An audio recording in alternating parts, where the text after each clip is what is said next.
when we talk about read, we are talking three things: reading non-academic books, diverse non-academic books, reading self, which somewhere the academics is not focused. Unless I know, I'll be very candid in saying that I did not know my strengths and weaknesses until I turned 35 or 40, until I started reading. I was I would say, I failed in all the semesters of engineering. And I'll be very candid. But, I still had the opportunity to work in 10, 12, 15 plus countries with some of the best people, talents around the world.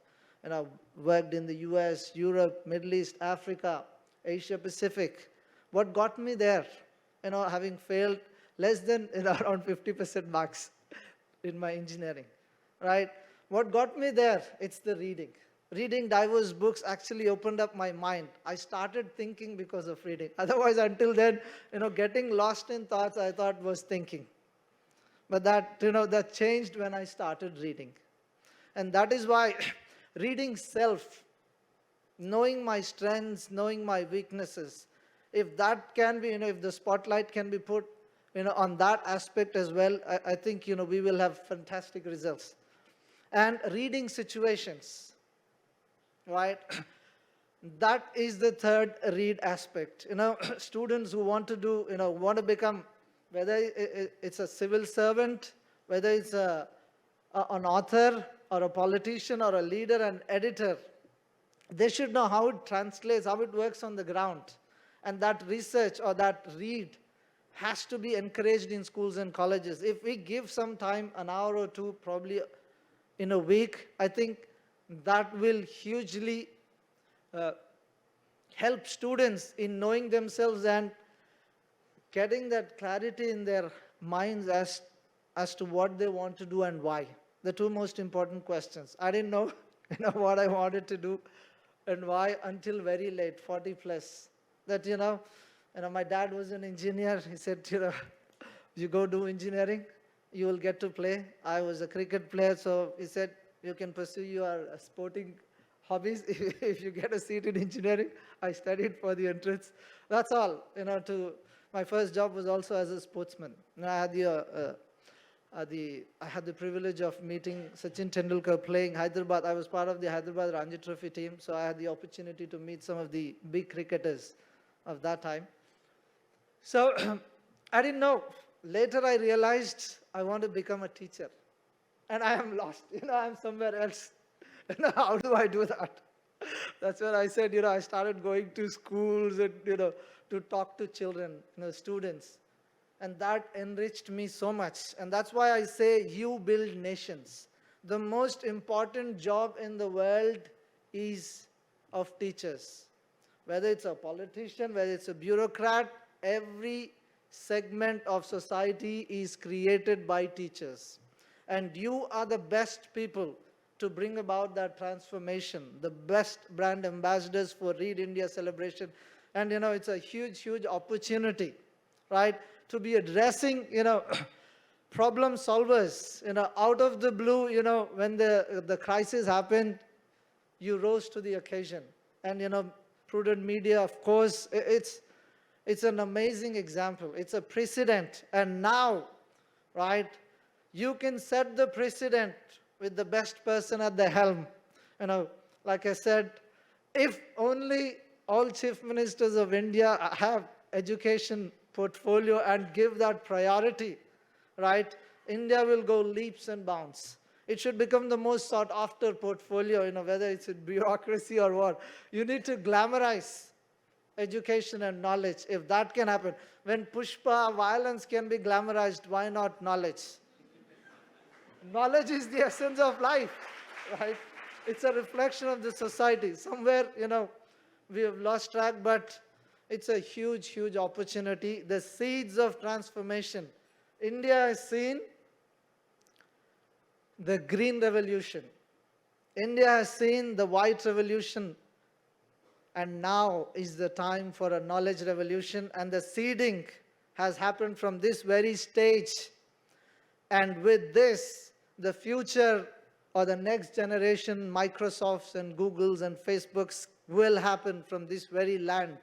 And this land, a small state of Goa, can show the way, the path for India to follow.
My question is, because we are talking read, think, act, India has certain sections have this tendency of read, act. Whatever they read, on WhatsApp or, somewhere, they just go out and create some nuisance, right?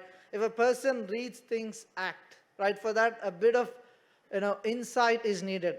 Sight is water. So, my question is, okay, what is the difference between water, Jal, Pani, Tanni, Niru, Needlu? If anyone can answer. Same? It's the same?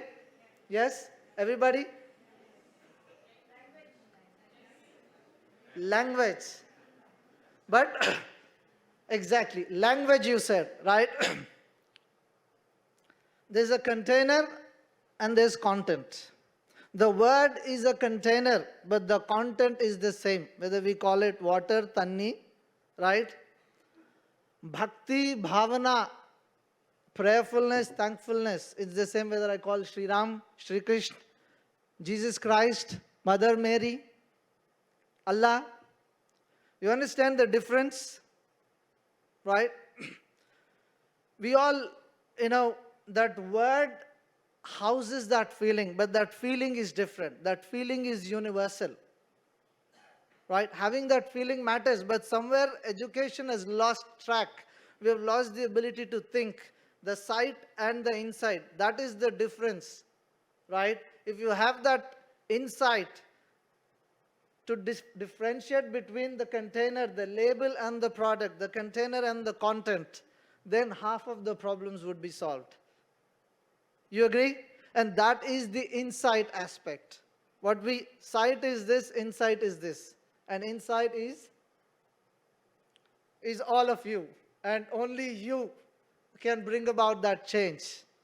When people understand the difference, what they are fighting for, what the conflict, all over the world somewhere, people have not been able to discriminate or differentiate.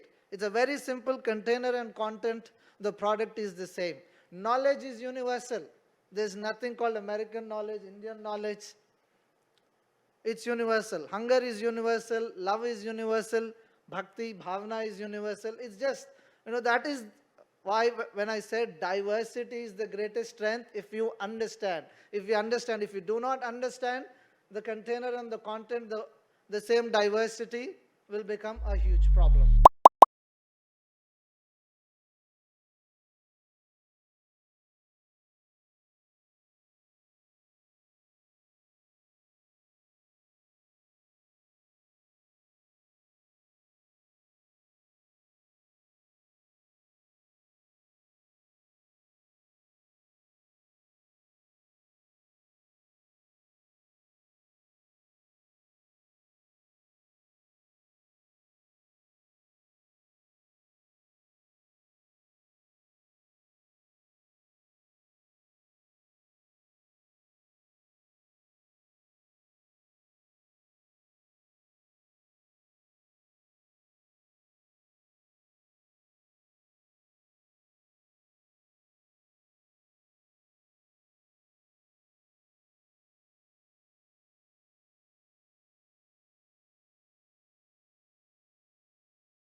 Okay, so one aspect of Read India is to engage citizens and students in solving the problems.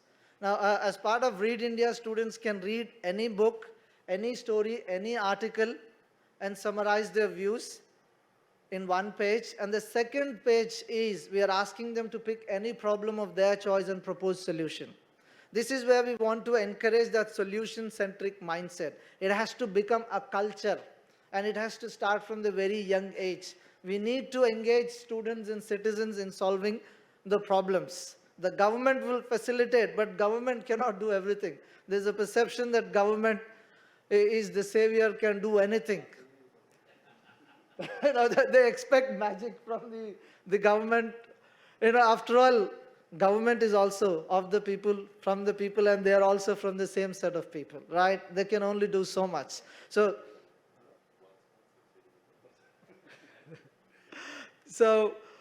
this is where we want, students and citizens to start thinking solutions, whether it's trash on the streets, whether it's air pollution or water pollution, whatever it is, little things at home, at school, or in the street, community, they have to start thinking solutions. And that is one of our submissions. And the second is the ability to tell stories. So we are asking students and citizens to read something and share that knowledge, so that students become propagators of knowledge, citizens become propagators of knowledge. We spend a lot of time on the social media, the gadgets. They are great tools, absolutely.